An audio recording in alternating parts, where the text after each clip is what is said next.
창세기 45장 1절에서 15절 한 절씩 교독하겠습니다. 요셉이 시종하는 자들 앞에서 그 정을 억제하지 못하여 소리질러 모든 사람을 자기에게서 물러가라 하고 그 형제들에게 자기를 알리니 그때 그와 함께한 다른 사람이 없었더라. 요셉이 큰 소리로 우니 애굽 사람에게 들리며 바로의 궁중에 들리더라. 요셉이 그 형들에게 이르되 나는 요셉이라. 내 아버지께서 아직 살아계시나이까. 형들이 그 앞에서 놀라서 대답하지 못하더라. 요셉이 형들에게 이르되 내게로 가까이 오소서. 그들이 가까이 가니 이르되 나는 당신들의 아우 요셉이니 당신들이 애굽의 판 자라. 당신들이 나를 이곳에 팔았다고 해서 근심하지 마소서. 한탄하지 마소서. 하나님이 생명을 구원하시려고 나를 당신들보다 먼저 보내셨나이다. 이 땅에 2년 동안 흉년이 들었으나 아직 5년은 밭갈이도 못하고 추수도 못할지라. 하나님이 큰 구원으로 당신들의 생명을 보존하고 당신들의 후손을 세상에 두시려고 나를 당신들보다 먼저 보내셨나니 그런즉 나를 이리로 보내니는 당신들이 아니요 하나님이시라. 하나님이 나를 바로에게 아버지로 삼으시고 그 온 집의 주로 삼으시며 애굽 온 땅의 통치자로 삼으셨나이다.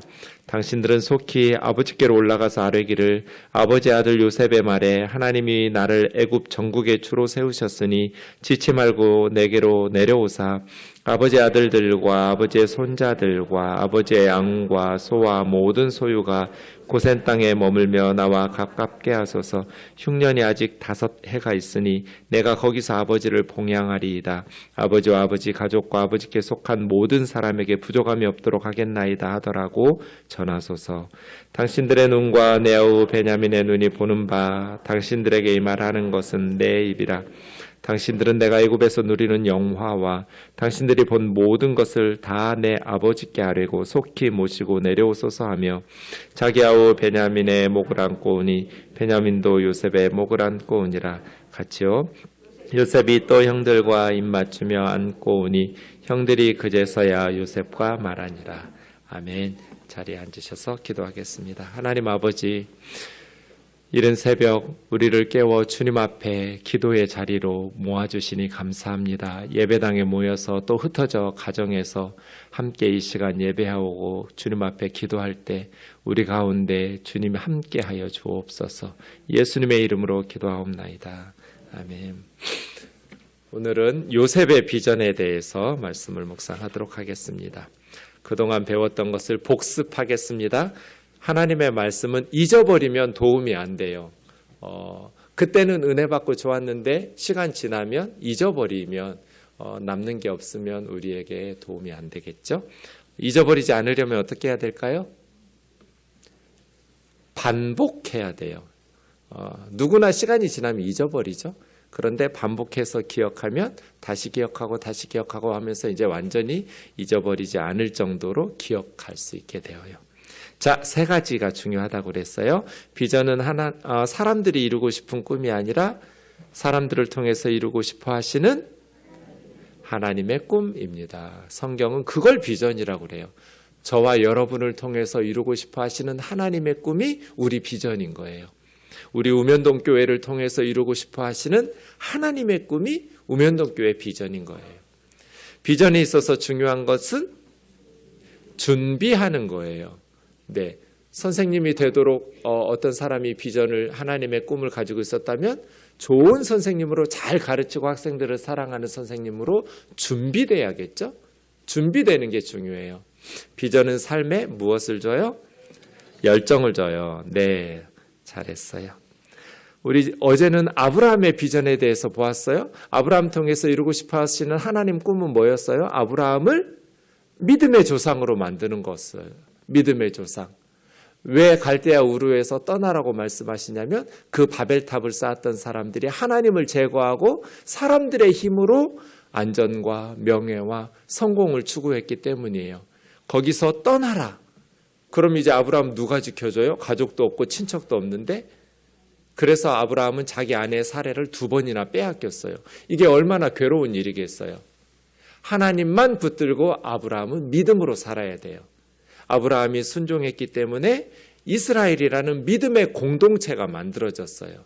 하나님만 붙들고 살아가는, 항상 아브라함이 하나님을 믿고 믿음으로 살았던 건 아니에요. 그래서 2번이나 뺏긴 거예요. 하나님 믿지 못하고 아내라고 그랬으면 하나님 지켜주셨을 텐데 여동생이라고 속이다가 뭐 그러면 데려다가 내 아내 삼아도 되겠네. 애굽의 왕 바로와 그랄 왕 아비멜렉이라는 사람이 2번이나 아브라함의 아내를 빼앗아갔어요. 믿음이 없었기 때문에, 하나님 신뢰하지 못했기 때문에 아브라함이 여동생이라고 아내를, 자기 와이프인데도 그렇게 속였던 것이죠. 믿음으로 살아가되, 믿음이 처음부터 좋았던 거 아니에요? 준비되어져 가는 과정이에요. 우리가 원하는, 또 바벨탑을 쌓았던 사람들이 원하는 안전이랄지 명예랄지 성공이랄지 이런 것들은 믿음으로 살아가는 사람들에게 주신 하나님의 선물이에요. 어떤 사람은 우리 중에도 아브라함과 같은 비전, 사명이 있어야 돼요. 저희 집 같으면 저희 어머니가 시집 오면서 5,000년 우상 숭배가 끝났어요. 하나님 믿는 사람이 없었어요. 그런데 예수님을 믿는 어머니가 저희 집으로 시집 오고 결혼해 오시면서 온 식구, 지금 저희 집에는 예수님을 믿지 않는 사람이 한 사람도 없어요. 네, 뭐 조카들이니 누구니 다 예수님을 믿어요.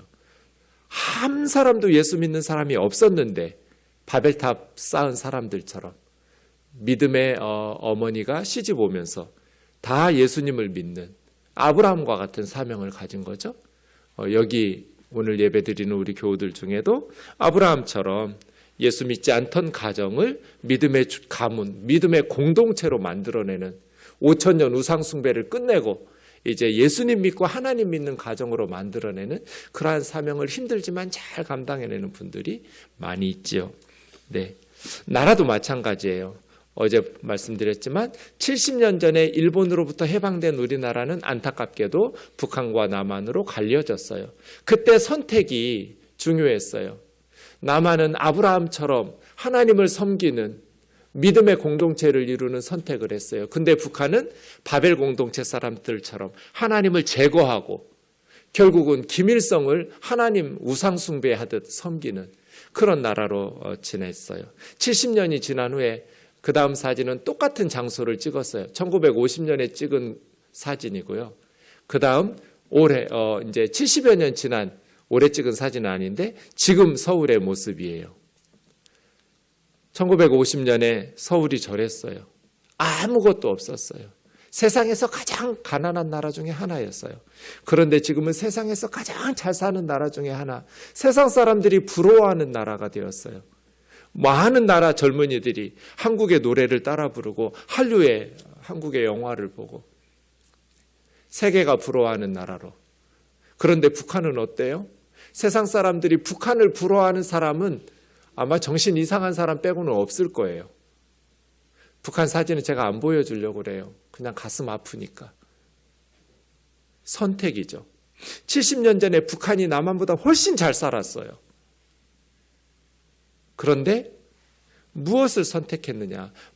하나님을 제거하고 교회를 다 없애고 예수님 믿는 사람들을 다 가두거나 죽이고 이랬던 북한은 지금 세상에서 가장 비참한 나라가 되었고, 국회를 시작하면서 처음 시작할 때 이윤영이라는 국회의원에게 이승만 대통령이, 그때는 대통령도 아니었어요. 임시 국회의장이었는데 기도하고 시작하자고, 우리 하나님의 도우심이 없이는 우리나라 소망이 없다고. 그때 목사였던 이윤영 국회의원이 기도하면서 하나님 우리나라 도와달라고, 절망적인 이 상황을 불쌍히 여겨달라고 기도하면서 우리가 국회가 시작해요. 남한은 믿음의 공동체를 선택할 것인가, 믿음의 조상이 될 것인가, 아니면 하나님 제거하고 인간의 힘으로 지상 낙원을 건설하려고 그러한 선택을 할 것인가 이지요. 아브라함의 선택, 아브라함의 순종을 통해서 믿음의 공동체가 만들어졌어요. 하나님의 꿈은 하나님을 제거시킨 세상에서 하나님만 믿고 살아가는 아브라함처럼 자기 아내도 지켜줄 수 없는 위험한 선택이었지만 하나님이 책임지시고 175살까지 죽을 때까지 아브라함의 평생에 하나님이 도우시고, 때로는 믿음 없어서 아내를 빼앗기기도 했지만 하나님께서 다시 회복시키시고 돌이키게 하시는 하나님의 은혜로 하나님은 믿음의 공동체를 세워갔죠.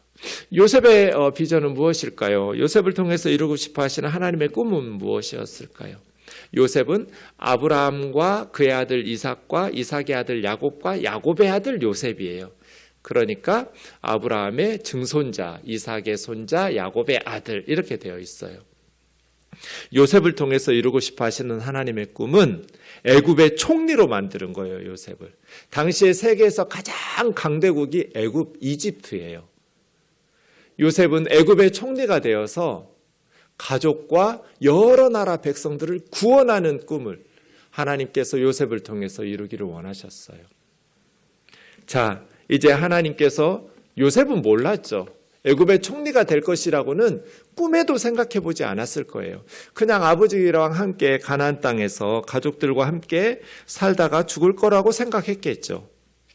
이집트라는 나라로 노예로 팔려갈 것도 예상하지 못했을 것이고 거기서 애굽의 총리가 되리라고는 더더군다나 꿈도 꾸지 못했을 거예요. 그런데 하나님은 요셉은 애굽의 총리가 되어서 가족과 모든 나라 백성들을 구원해야 된다. 그런 삶을 살아야 된다라고 꿈꾸셨어요. 요셉의 첫 번째 장남 요셉의 아들이 므낫세예요. 므낫세라는 이름의 뜻은 잊어버린다예요. 정망각 뭐 이런 이름이 왜 이렇게 이상한 이름을 지었을까?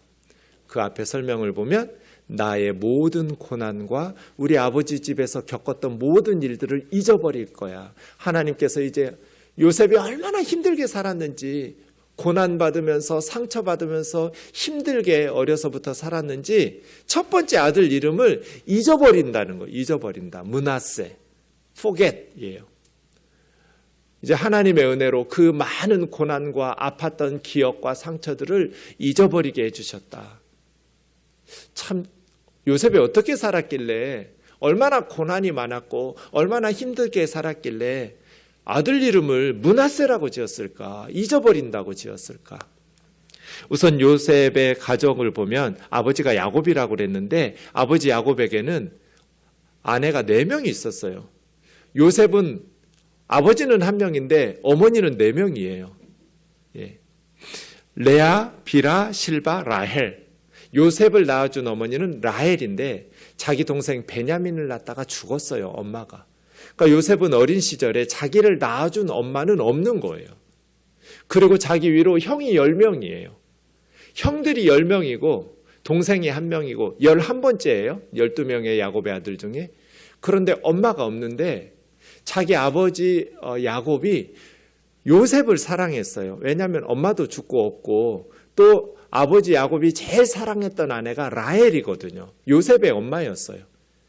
그러니까 요셉에게 채색 옷을 입혀줘요. 채색 옷은 긴 옷이에요. 팔과 다리 쪽으로 길게 내려온 옷. 이건 걸어다니거나 일하기는 힘든 옷이어서 너는 일하지 말고 다른 일하는 형제들, 형님들 관리하면서 감독하면서 살아라. 대개 채색 옷은 장남 첫 번째 아들에게 입혀요. 그러면 야곱의 아들은 누가 채색 옷을 입어야 돼요? 요셉이 아니라 요셉은 11번째니까 첫 번째 아들 루벤이 입어야 돼요. 루벤. 근데 루벤에게 아버지 야곱이 채색 옷을 입히지 않고 요셉에게 채색 옷을 입혔다는 것은 나머지 아내들은 부인이 아니란 뜻이에요. 야곱의 어머니 죽은 라헬만 진짜 부인이라고 그의 첫 번째 아들 요셉에게 채색 옷을 입힌 거예요. 그럼 형들 10명이 얼마나 요셉이 밉겠어요. 자기 어머니는 아버지가 아내라고 취급하지도 않은 거잖아요. 죽은 요셉의 엄마만 진짜 자기 와이프라고 생각하신 거잖아요. 그래서 37장 4절에 보면 형들이 아버지가 형들보다 요셉 더 사랑하는 것을 보고 요셉을 미워했어요. 미워했다는 이 싸네라는 단어는 죽이고 싶도록 미운 거예요. 그래서 실제로 37장에 보면 요셉이 이제 음식을 가지고 형들 양치는 도단이라는 곳으로 배달 왔을 때 형들이 요셉을 죽이자 그래요. 싸내거든요. 죽이고 싶도록 미워했어요. 그래서 말을 예쁘게 안 했어요. 동생에게. 항상 요셉에게 형들이 말을 나쁘게 했어요. 그러니 어려서부터 요셉을 보호해줄 엄마는 죽어서 없고 자기가 돌봐줘야 될 어린 베냐민 동생만 있는데 형들이 미워하고 맨날 왕따시킬 뿐 아니라 말을 함부로 하고 욕하고 뭐 안 보는 데서는 때리기도 하고 했겠죠. 동생이니까. 형들은 숫자도 10명이나 되는데 한두 명이 괴롭혀도 힘들 텐데 10명의 형들이 요셉을 이뻐하는 형이 하나도 없어요. 그리고 그렇게 미워하는데 죽이고 싶도록 미워하는 거예요. 그러니 요셉의 어린 시절이 얼마나 힘들었겠어요. 이제는 그의 아들 므낫세라고 이름 지은 게 이해가 되죠, 조금? 그 정도가 아니에요. 37장 20절, 죽이자! 자기들 음식 싸워가지고 아버지 심부러운 동생을 죽여버리자는 거예요. 그만큼 형들이 미워했어요. 요셉이 죽을 죄를 지은 게 없어요. 그런데 죽이지는 않고 은 20개 받고 노예로 팔아먹자 해가지고 애굽으로 내려가는 무역상들에게 팔아서 요셉이 애굽의 노예로 팔려간 거예요. 죽이지 않은 건 참 다행이죠. 그렇게 노예로 가서 열심히 살았어요. 그런데 이제 주인이 보디발이라는 사람의 아내가 요셉이 너무나 잘생기니까 자꾸 자기하고 자자는 거예요. 껴안고 나하고 자자고. 남편 있는 이 미친 미친 여자예요. 미친 여자. 남편 있는 그 보디발의 아내가 왜 총각 요셉하고 껴안고 벌거벗고 자자는 거예요. 이런 미친 여자들 이 안에도 있을지도 몰라요. 그러지 않기를. 네. 그 요셉이 싫다고.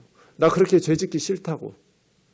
어느 날은 방에 요셉하고 이 여자하고 둘만 있게 되었는데 이 여자가 막 요셉의 옷을 붙들고 늘어지는 거예요. 나랑 같이 자자고. 그래서 요셉이 싫다고 뛰쳐나가는데 요셉의 겉옷을 이렇게 벗겨줬어요. 그랬더니 이 여자가 막 소리를 지르는 거예요. 요셉이 나를 옷을 벗으면서 막 겁탈하려고 와가지고 내가 소리 질렀더니 지금 달아났다고. 이런 거짓말을 해가지고 요셉은 너무나 억울하게 감옥에 갇히게 되었어요. 감옥에 갇혔는데 39장에 보면 왕의 죄수들, 높은 왕을 섬기던 뭐 지금으로 하면 장관이나 국회의원이나 이런 사람들이 잘못했을 때 가두는 감옥이에요. 하나님께서 은혜를 베푸셔서 옥중의 죄수들, 그러니까 이제 바로의 신하들, 높은 지위에 있는 사람들을 돌보면서 요셉이 감옥에서 보세요. 처음에는 보디발은 지금으로 하면 청와대 경호실장 같은 사람이에요. 높은 지위에 있는 바로의 안전을 지켜주는 그러한 집이니까 얼마나 할 일이 많고 높은 지위겠어요? 그 일들을 돌보는 사람이었다가 이제는 아예 왕의 죄수들이 갇히는, 장관들이 갇히는 감옥에서 그들을 몇 년 동안 돌보니까 애굽의 이 정치를 다 배우게 되잖아요. 그러면서 애굽의 총리로 준비되어서 총리가 된 거예요. 17살에 팔렸는데 고등학교 1학년 나이쯤에 22년 동안 노예와 감옥살이 하다가 39살에 총리가 됐어요. 준비죠. 애굽의 총리가 되리라고 요셉은 몰랐어요. 22년 동안 하나님께서 훈련시켜서 준비시켜가지고 이제 요셉은 애굽의 총리가 되어서 정말 멋있는 총리가 돼요. 훌륭한 총리가 돼요. 요셉이 아니었으면 애굽 사람들 태반은 굶어 죽었을 거예요. 애굽뿐 아니라 야곱의 가족, 자기 형들, 동생 베냐민 아마 굶어 죽기 직전까지 갔거나 굶어 죽었거나 많은 나라 사람들이 가난할수록 많이 굶어 죽었을 거예요. 그런데 이 사람들을 요셉이 다 살려내는 총리가 돼요. 너무나 지혜롭게 나라를 잘 이끄는 22년간의 준비를 통해서 말이에요. 말씀드린 것처럼 처음부터 애굽의 총리가 될 줄 몰랐어요. 야간 운전 같다고 그랬잖아요. 근데 그때마다 요셉은 정말 힘들고 인생을 포기하고 싶고 절망적인 상황에 있었지만 넘어지면 다시 오뚜기처럼 일어나고 넘어지면 다시 오뚜기처럼 일어나고 포기하지 않고 열정을 가지고 패션을 가지고 요셉이 하나님이 주신 꿈을 나를 통해서 하나님께서 무언가 하실 거야. 나를 이렇게 죽으라고 하나님께서 세상에 보내실 리가 없잖아. 하나님께서 17살에 꾸게 하신 꿈을 가지고 자기의 볕단에 형들의 볕단이 삥 둘러서 절을 하는 거예요. 자기의 별에 해와 달과 11개의 형들의 별이 절을 하는 거예요. 이게 17살의 요셉이 꾸었던 꿈이에요. 하나님이 주신 꿈. 언젠가 형들이 와서 절할 거야. 언젠가 어머니 아버지를 만날 거야. 형들이 다시 나를 섬기게 될 거야. 어머니 아버지도 나를 섬기게 될 거야. 애굽의 총리가 될 줄은 몰랐지만 하나님께서 주신 꿈을 꾸면서 요셉은 포기하지 않고 열정적으로 열심히 살아요. 억울하게 감옥에 갔는데도 열심히 일하니까 간수장이 요셉에게 감옥의 일을 다 맡기는 행정을 다 감당하는 사람이 돼요. 열정이에요, 열정. 포기하지 않는, 절망을 뚫고 일어나는. 그래서 애굽의 총리가 되었어요. 그러고 나서 오늘 형들을 만나가지고 형들에게 자기를 밝히는 거예요. 2절에 보면 큰 소리로 우니까 애굽 사람들이 요셉이 형들을 보면서 너무 가슴 아프고 베냐민을 보면서 가슴 아프니 울었어요. 내가 요셉이라고 밝혀요. 가까이 오라고. 4절에 보면 나는 당신들이 형들이 팔아먹었잖아요. 은 20개 받고. 그 요셉이라고. 그런데 5절 보세요. 당신들이 나를 이 애굽에 팔아먹었다고 해서 근심하지 말라고. 이제 형들은 죽었다. 애굽의 총리가 되었는데 자기에게 보복해서, 그때 당시에 애굽의 총리는 형들 죽일 수 있는 사람이에요. 니들이 나 팔아먹었지. 그래서 내가 노예로 얼마나 고생하면서 산 줄 알아? 내가 억울하게 감옥에서 몇 년을 썩은 줄 알아? 이제 니들도 한번 당해봐. 감옥에 쳐넣을 수도 있고 굶어 죽도록 방치할 수도 있고. 그런데 요셉은 그렇지 않았어요. 하나님이 생명을 구원하시려고 나를 애굽에 먼저 보낸 겁니다. 지금 흉년 2년 차인데 흉년을 7년 동안 있다고 하나님께서 가르쳐 주셨거든요. 아직 5년 동안은 밭 갈지도 못할 만큼 풍년은 고사하고 다 굶어 죽을 거라고. 그러면서 하나님의 큰 구원으로 당신들과 당신의 후손들의 생명을 구원하고 보존하려고 하나님께서 나를 당신들보다 먼저 이집트로 보낸 거라고. 나를 여기 당신들이 팔아먹어서 노예로 왔지만 나를 보내신 분은 형님들이 아니라 하나님이라고. 내가 애굽의 통치자가 되고 애굽의 온 백성들의 전국의 주가 되어서 지금 다스리고 있다고. 빨리 아버지한테 가서 이쪽으로 오라고 하라고. 고센 땅에서 가까이 내가 지내면서 부족함이 없도록 우리 가족을 다 먹여 살릴 거라고. 속히 아버지 가지고 모시고 내려오라고. 그렇게 말한 후에 24년 만에 보는, 헤어질 때 형은 17살이었는데 이제 흉년 2년 차니까 41살이 된 형을 베냐민이 보는 거예요. 24년 후에. 그러면서 두 형이 엄마도 없는데 우리 동생 베냐민이 얼마나 힘들게 살았을까 하면서 둘이 목을 껴안고 엉엉 울어요. 그리고 요셉이 형들과 입맞추면서 형들과도 껴안고 울어요. 그래서 한 사람도 죽이지 않았어요.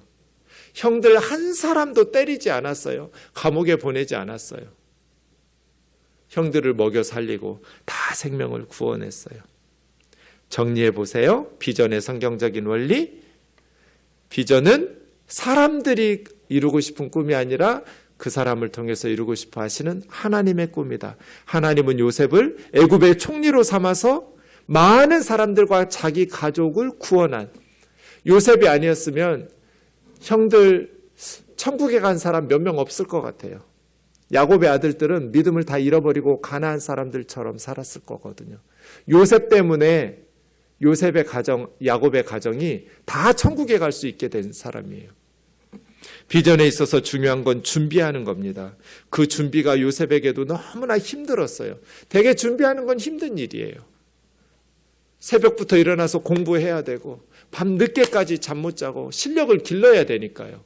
준비가 쉬운 건 하나도 없어요.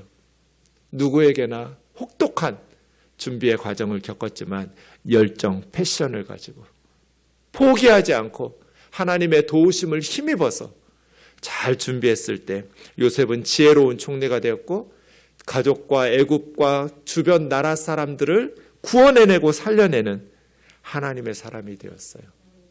우리 각자에게 주신 꿈들이 달라요. 아직 그게 무엇인지 모를 거예요. 우리 어린 학생들은. 시간이 지나면서 요셉처럼 깨달을 거예요. 아, 이러려고 나를 이렇게 보내셨구나. 그래서 형들 죽이거나 감옥에 보내거나 때리거나 보복하지 않고 다 살려내는 하나님의 일꾼이 되었어요.